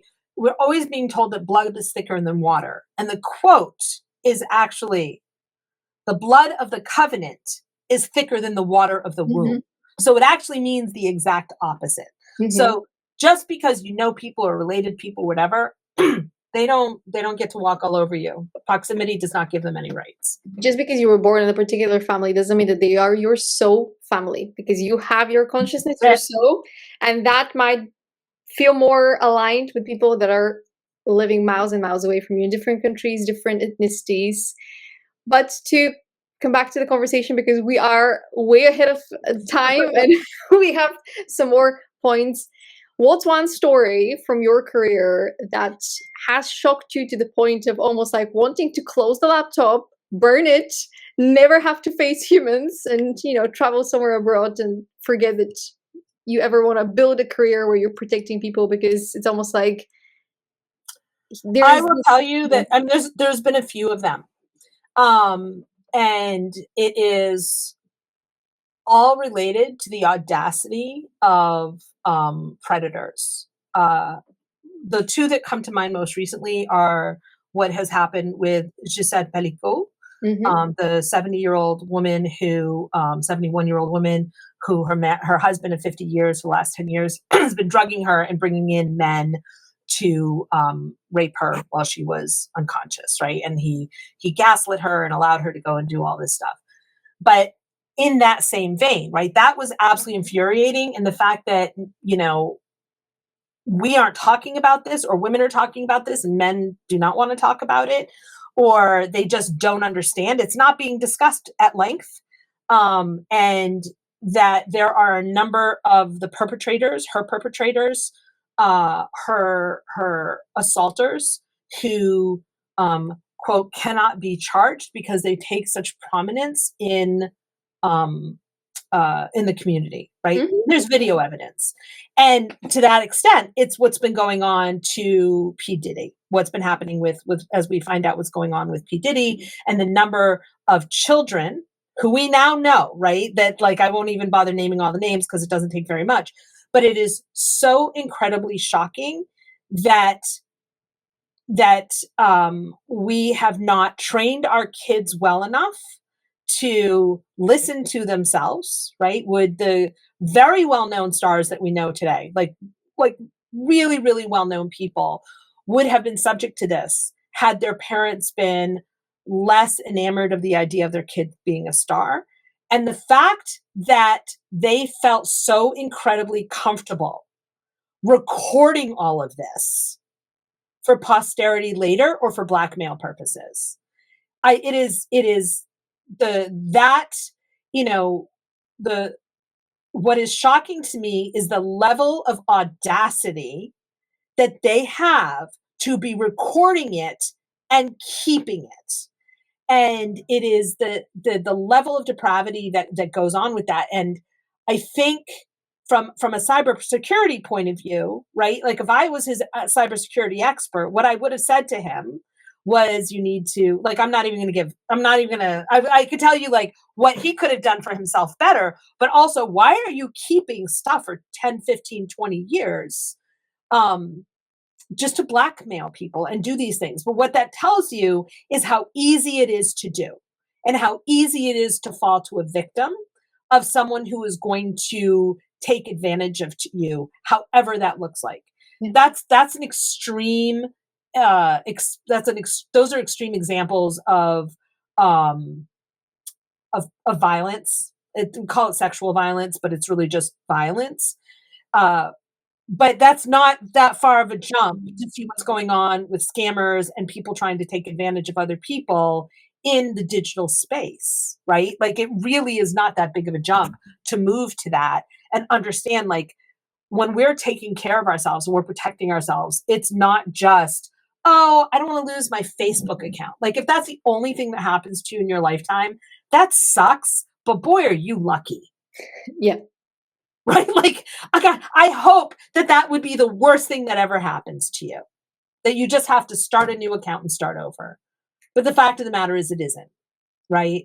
And but when you have good cyber hygiene, when you've got those critical thinking skills, when you're listening to your intuition, when something doesn't listen right, when you are just be like, I'm not doing it this way, I'm following instructions, I'm setting it up correctly, I am going to take care of it right away, then we move on to the next thing. So then you start, it starts, your internal and external start reflecting each other in a really good way. So I'm reading a book right now called The Courage to be Disliked.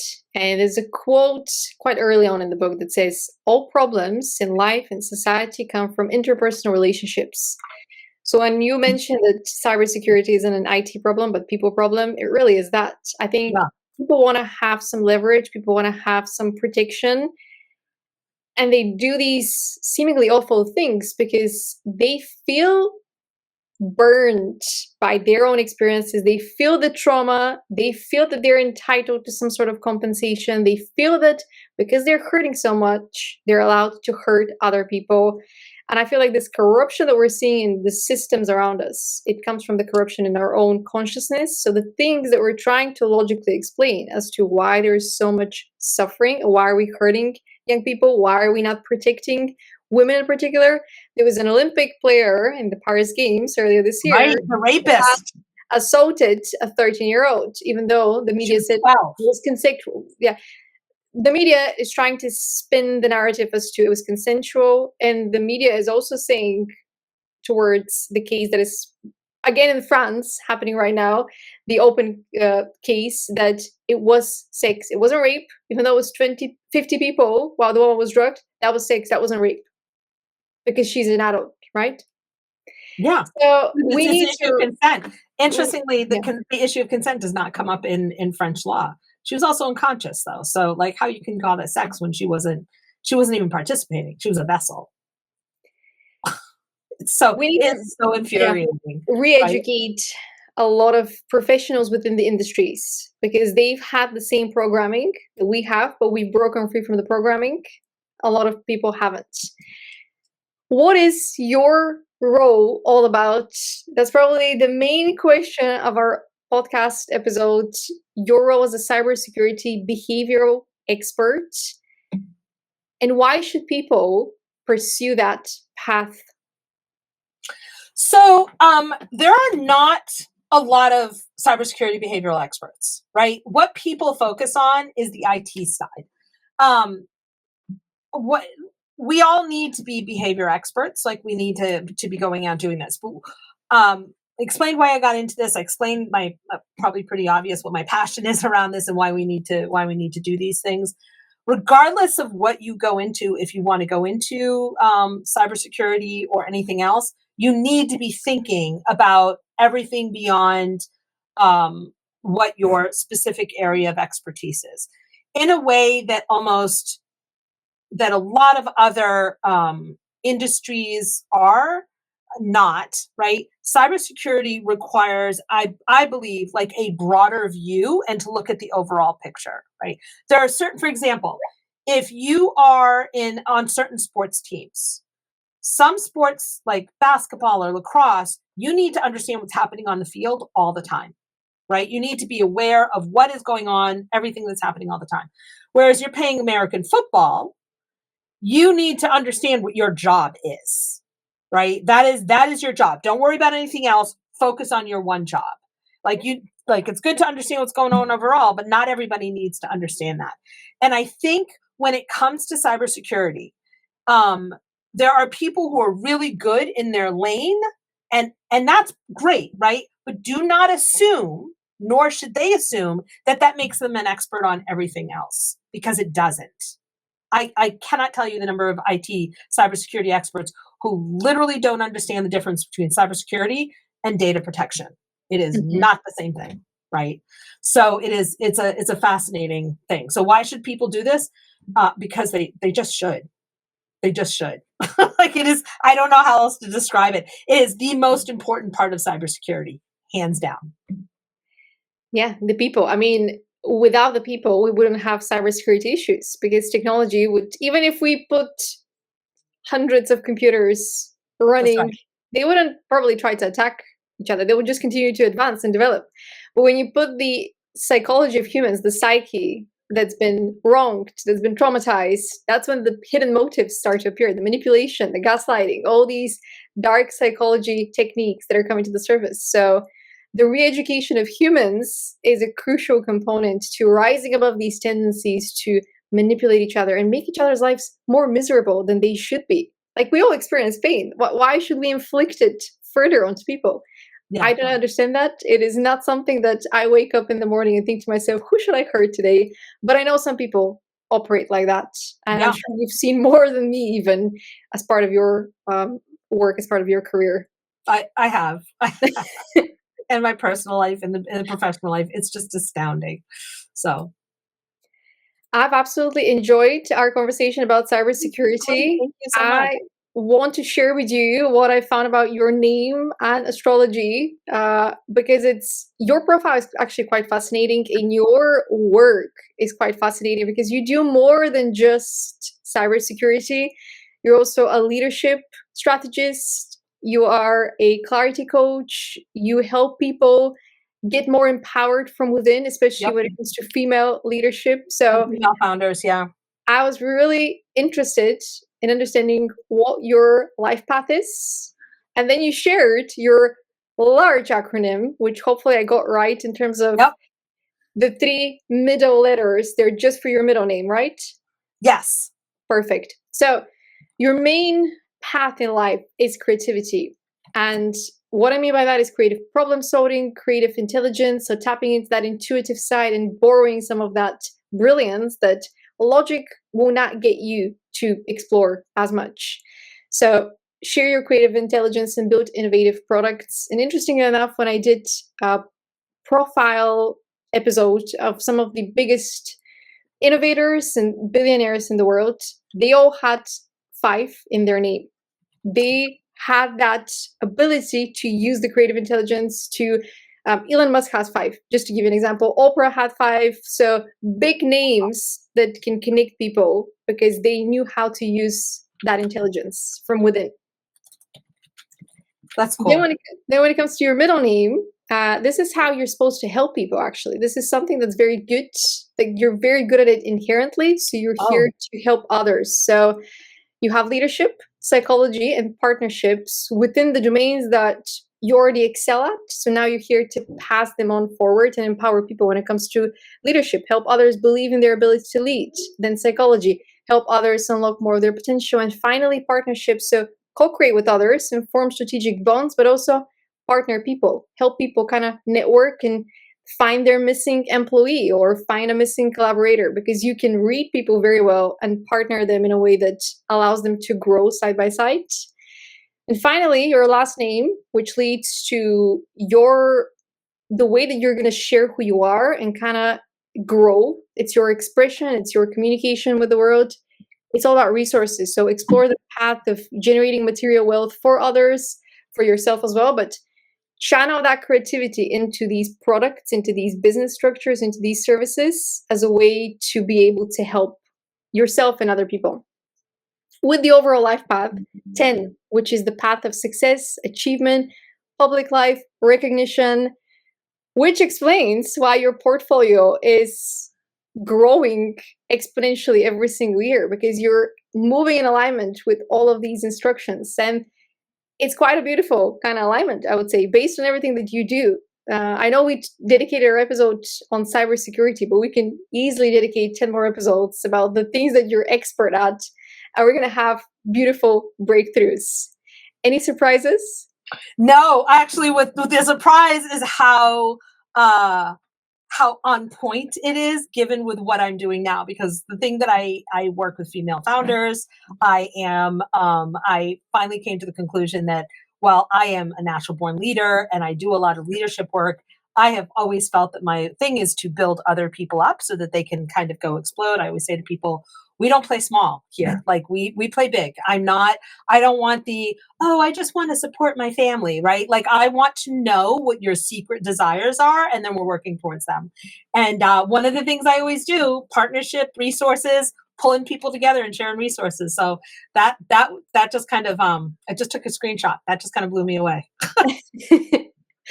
I always love the alignment of these, and I think the biggest surprises arrive when people see that they have more spirituality, because it finally clicks. Oh, this is why I've always looked for, these big questions, or why I wasn't going on these side quests in life. But I would say for my personal path, I have 7 as my middle and my last name. So these are like how I'm supposed to communicate, how I'm supposed to channel my potential. And for the longest time, I tried to do things on my own. And when I started podcasting and inviting people, working, collaborating, things really shifted for me. Like the energy shifted because it was finally in alignment with these instructions. Absolutely. So, that's awesome. And then we have the astrology, which is where you can kind of understand more about the houses, the energies, and the elements. So in your case, you have the sun sign in an earth sign, Virgo, in the 9th house, which is the house of higher education and higher meaning. I was in between the higher education or higher meaning, but essentially you're creating structures where you can teach people, you can build them up there is a reason why you're doing the things that you're doing. And if there is no reason, you're not going to be doing those things, because you're not just doing them for money. You're not doing them for clout, for recognition, for the sake of your ego being recognized. You're doing it because you believe in something that's lacking, and you need to create that to help support the current system, the next generations, whatever it is. But with Virgo, this is a clear indication of someone who is action driven. You have to act. And if you stop acting, especially in alignment with that higher purpose, then your progress in life is going to get blocked a little bit. Your moon sign is kind of your comfort zone. Again, it's an earth sign, so action driven. Capricorn is the overachiever. Now, what's the difference here is that your moon sign tells me that you're very comfortable leading and being at the center, but that's actually not how you're going to be channeling more of your potential in life and progressing with your instructions, because you're meant to empower other people as you're channeling your potential into these ideas that nobody else is going to develop if not you, because you have the insights, you have the talent, you have the gifts. With the South Node, you can see how your moon sign connects to your past existing knowledge. So Libra, it's a researcher, it's a talker. Again, on a mental level, you understand what it takes. Like, your consciousness has done the research. You know exactly where the problem areas are. You just need to act now to create the solutions. And with your North Node in communication, what's crucial for your learning path and success in life is to keep communicating and raising the awareness as to these issues and bringing them down to the level of the conscious mind. So 3 is the path of communication, but it's also the conscious mind, so making sense of things. And Aries is the fire sign that is known for leadership, a natural born disruptor. They have the stamina and they have the power to communicate things in a way that maybe they trigger some people, but they awaken them to, hey, we should be doing better. We know better now. Like, we can do so much better. Rising sign, that's again paired up with your communication style, with how you're going to express who you are. With Sagittarius, it's all about purpose.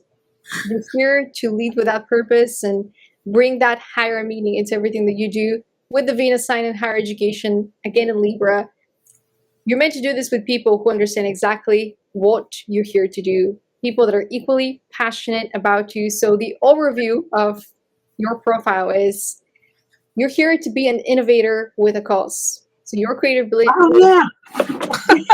your creative brilliance shines through as you allow yourself to problem solve and invent new pathways for Earth, because you can see what needs to be done, but you're somewhere, like, you're a bridge from understanding things at a higher level and bringing it down to the level of action and inspiring people through those actions. You're here to be an example of thought leadership. As you're channeling these ideas, you're empowering the future leaders, you're giving them exactly what needs to be said for them to process it and then start acting. So actions speak louder than words, and your words have the power to inspire action. You are a true leadership uplifter. And finally, you're here to build that purpose-driven network, or rather to attract it, to connect them. Let your ideas connect to like-minded souls who want to disrupt the status quo and build together. So a massive expansion is in your profile through a lot of work, because this is the earthly energy. So what's lacking here is a little bit of flow.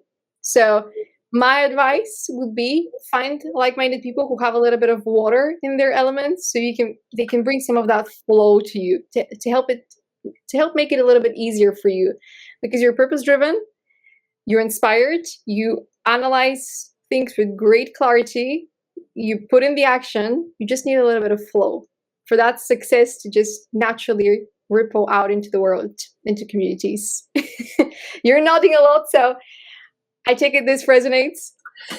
I mean, it does resonate, because I am, like, the things that I do, I don't, like I said, I don't know anybody else. If you're looking at the cybersecurity stuff, which is what we did today, nobody was doing this. I would not need to do it if someone else was doing it. I just started the Athena's Grove, it's a free community for female founders. And my focus on everything that I do, that I'm building an ecosystem that is primarily driven through and developed around female founders and founders who have been strategically undervalued, right? So it would be anyone who is LGBTQ, any BIPOC, anyone who's not the traditional like Google tech bro guy. And so in doing that, I'm just being very unapologetic and not in a way that I've never done before. I'm not discounting my time. I'm not apologizing for what I charge. This community is free, right? But, bringing clients on and doing the things that I need to do. But this thing is, I am recognized as a thought leader. I have always been interested in purpose driven. And, one of the things that I've noticed, especially in the last, especially this year, is just stepping into the thing that I have always known and that I'm really good at, and not trying to compensate for it by doing other things. It helps that I'm also divorced now, right? So I have less things to counter, right? But it is exactly where I am going and what I'm doing. I agree that flow could be a little bit better, but then I have these moments of brilliance where I'm like, oh, that's what I could have done that would have made this whole thing easier. I put that into place, and all of a sudden everything is working more smoothly. So there's a few things that are happening with that. This is really cool. This is exciting.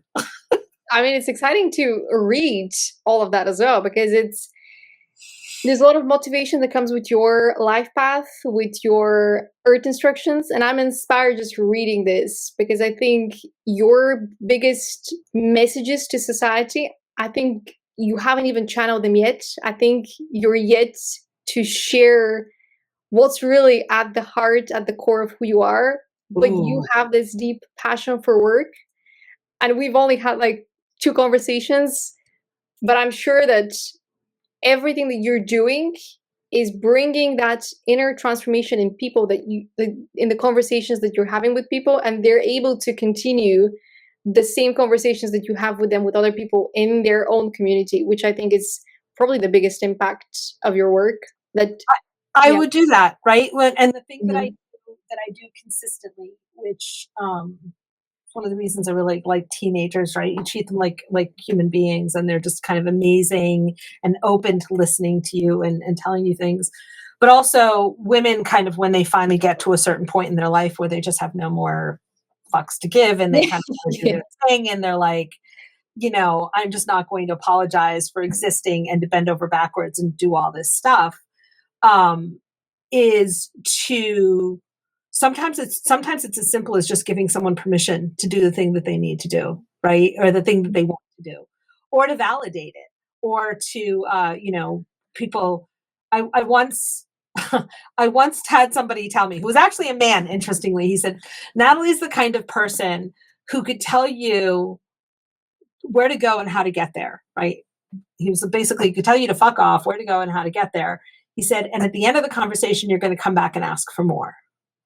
And I always thought that was such a weird way of describing it. And I was like, that's kind of a compliment, right? Like, I can do that thing. And so people laugh and they're like, oh, you always kick ass. And I was like, because I'm not willing to accept mediocrity in my life. And neither should you. Like, we're done. And mediocrity, like, it doesn't mean that my kids have to come home with straight A's, because at the end of the day, the innovators were not the A+ students who went to Harvard, right? Or Stanford. Like, some of Stanford and Harvard might be a thing, but they're not all hanging out in Princeton, right? Harvard turns out professors. They don't, and maybe some really high-end politicians, but with the exception of, Mark Zuckerberg, who dropped out, and Bill Gates, who also dropped out, right?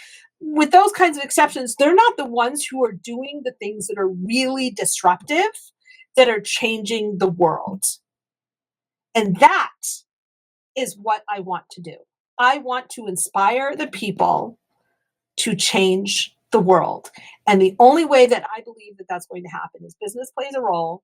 And those businesses are going to be run, the ones that are going to make the biggest difference in a positive way, are going to be run by women and people who have been strategically undervalued, communities that have been strategically undervalued, because we look at things differently.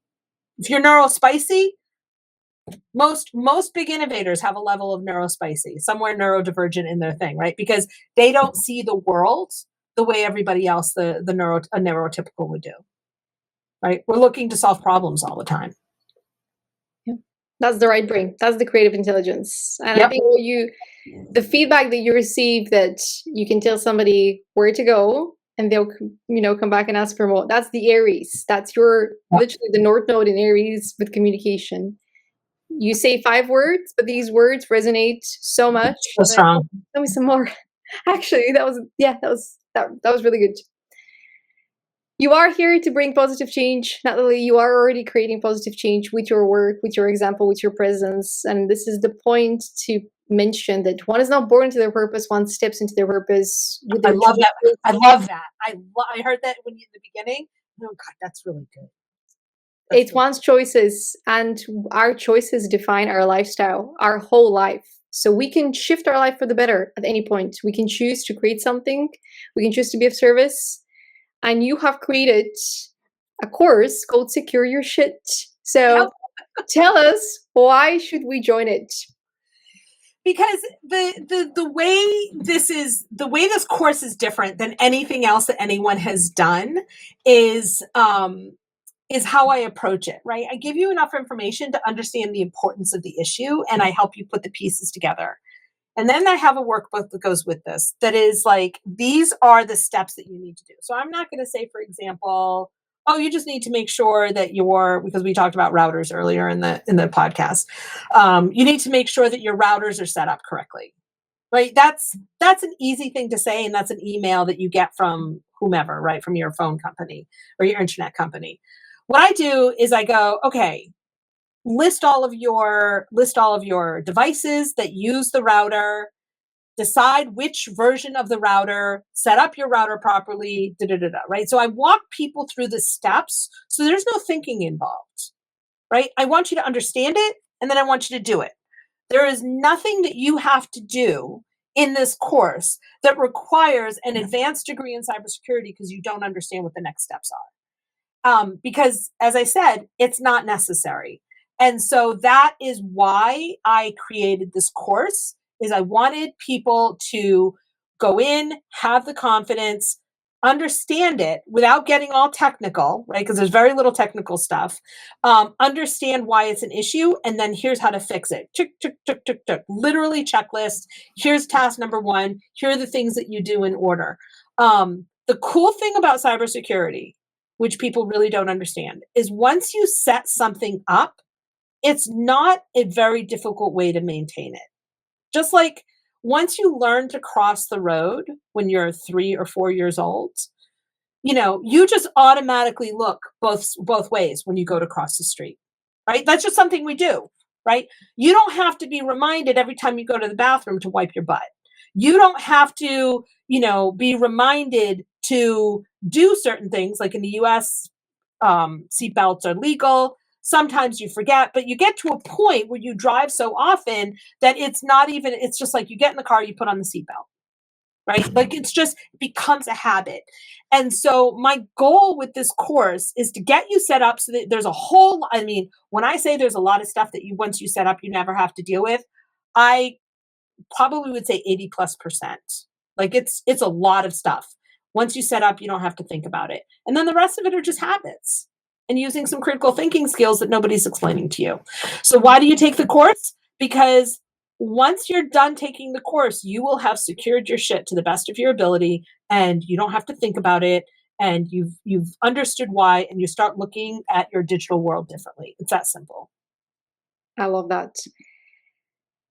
Thank you for your time, for your expertise, for your energy, and for your optimism for positive change, because I think it's precisely because you care about the things that other people are completely dismissing that your words, your work is resonating with people at a deeper level. Because, as you mentioned, the psychology of who we are is at the core of cybersecurity, and staying online is going to be crucial if we want to maintain positive interactions with people, especially if we're moving towards fully online remote working. I think that has changed the dynamics of how we interact with each other. And there are some examples on the internet right now of people completely messing up with their personal branding, which is going to have bad consequences for their employment in the future. Obviously, there are alternative careers. Some careers don't require for you to have good social score. I think this is a conversation that is going to be more popular going forward. So your course around securing one's shit online. That's right. And if someone doesn't like a swear, like the non-sweary version is SOS, Simplified Online Security. But what I would go to these meetings and people would be doing things and I'd always be like, you just need to secure your shit. And someone's like, that's the name of your course. And I went, oh yeah, that should be the name of the course, right? Because we're not even parsing, we're not even parsing words. We're like, this is what you need to do. Nobody is here to save you, right? Nobody's here to take care of all of your needs. And this is the thing that you need to be aware of. You're responsible for taking care of it yourself. Because nobody's going to do it. Nobody can. Yeah. There's a woman, a female founder, whose brand is called Fuck Being Humble. So to empower you to share more of your work online, you need to understand how to do it in a responsible and safe way. So a little bit of swearing never hurt anyone, maybe hurt some people's feelings or, their preconceived notions as to how we should interact with each other. But at the end of the day, if you are an expert at something and you have an opportunity to change people's lives, the way to do it today is through good digital hygiene. So that's it. If you have questions, Natalie probably has answers for you. I do. And if I don't, it won't take me long to figure it out. When I tell you the amount of critical thinking, like once you understand how to think like this and the things to look for, it all becomes really simple. It's pretty wild. But you need those tools. These are not tools that we learn in school. That should be my next project, is developing this curriculum. This is where the non-swear words would come in, right? to something that they're teaching in school, in university and high school. This is literally a topic that everybody should be learning all the time. I couldn't agree more. Yeah. And the things that people are learning when it comes to, online world at school and high school, even in university, they're skipping some of these modules that are more important than how to open Excel and what to do in Excel. I mean, they'll figure that out. You'll figure that out. Yeah. So it's interesting. This is when I have been trying to just brainstorm each topic and figuring out the order of stuff. Because my first course that I did for this was a little bit too, like, I was describing things too much. And I finally realized nobody wants to understand how it works. Like they understand what the problem is and the solution, skip the middle part. But so I would use ChatGPT, which of course goes all over the place. And I was like, so I know the conversations on how your email strategies, right? I talked a little bit about it, when you use, what you use, things like that, right?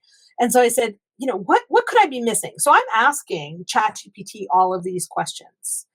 And what was really both affirming but also really scary is, despite the hour-long conversation that I was having with ChatGPT, no matter how many times I asked it, it missed so many crucial things about that one topic. No one is discussing this, much less like how I am.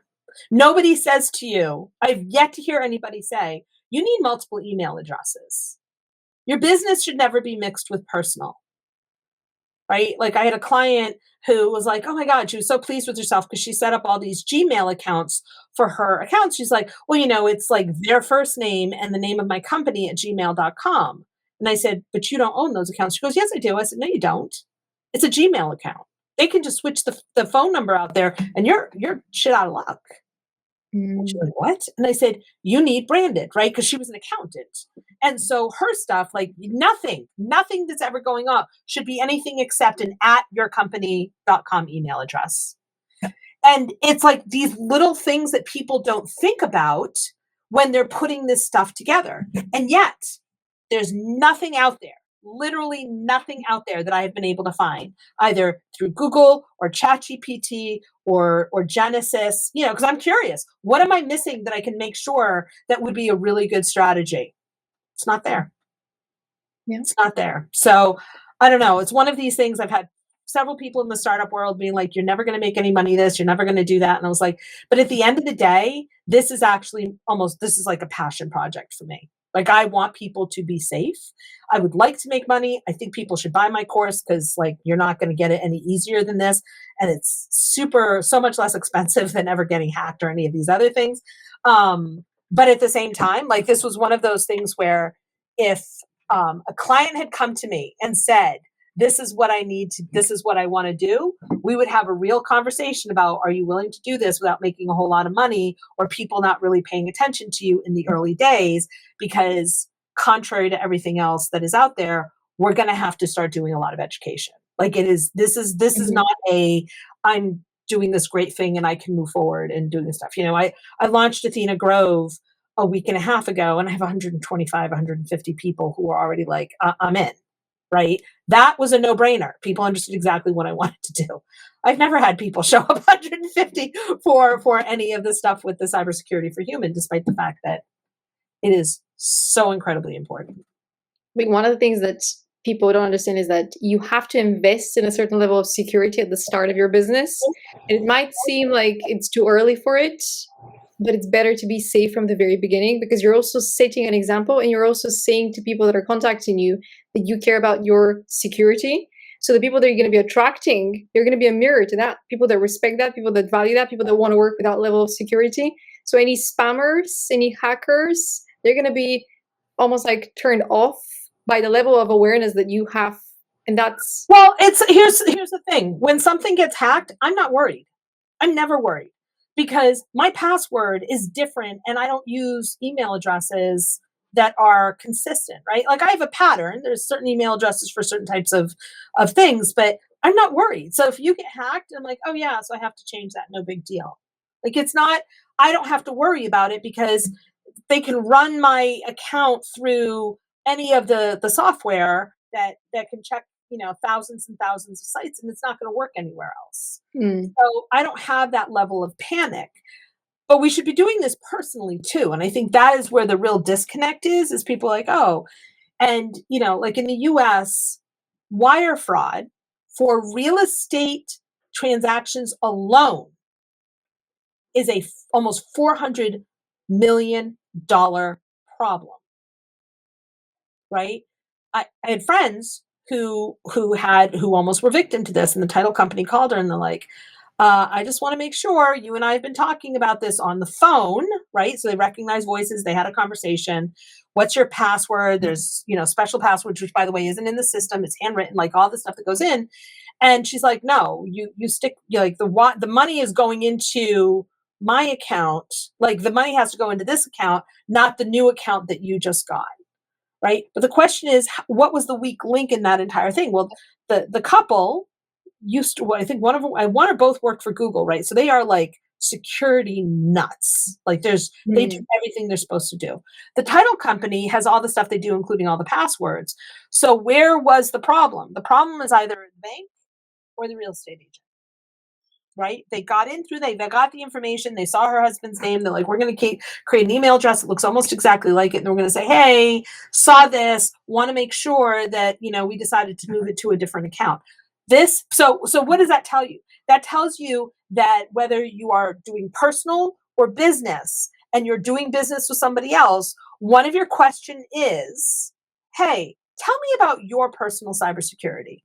Tell me what you do to make sure that I'm protecting. And when your real estate broker says, oh, our brokerage takes care of that, the answer is like, yeah, no, that's not good enough for me, right? Because you're using your phone to have conversations with everybody, and I don't know what your email address and how well that's protected, right? So now you're looking at the kind of stuff. I always say to businesses, like, this is something that could be a competitive advantage. Most bookkeepers and accounting firms do not do what you think they do to protect your information. Most financial planners will say, oh, well, we do everything that's legally required, but that's what's legally required is not enough, right? So, yeah, it's more than just business. Sorry, you can tell I could talk about this all day. Like, I feel so strongly about it. Thank you for sharing your stories. But anyway, go ahead. Thank you for sharing your cybersecurity expertise and passion for humanity with us on this episode. I'm sure we're going to have you for another episode, maybe a whole episode just around people's stupidity, because I think we're going to learn from I each other. can do that. I got some great stories for that too. Oh my God, I've got a ton of stories for that. And then they sit there and tell you with a straight face that it's not their fault. Lady, you got hacked 4 times every time you started a new bank account. It is not every bank's fault. It's kind of impressive. I'm already looking forward to that episode. Oh, I got a lot of them. Thanks for joining us, Natalie. It's been a pleasure to talk to you, and it's been a pleasure to learn more about your journey and learn more about how to stay online. Hopefully, I am passing some of the criteria, but I've definitely considered some of the things that I can improve based on our conversation today. There's always a lot to improve. I can even improve, and I do a lot. Like I do more than anybody I know. Like my security rating is in the well into the 90s, and I still know I'm not doing everything I'm supposed to do. It's a lot, but you're getting there. We're getting there. Like we're getting there slowly. Just make it complicated for somebody to breach you. That's all. Make yourself unappealing for somebody to hack you while being appealing to your customers, right? One has nothing to do with the other, right? Like, in fact, you can use that as a competitive advantage.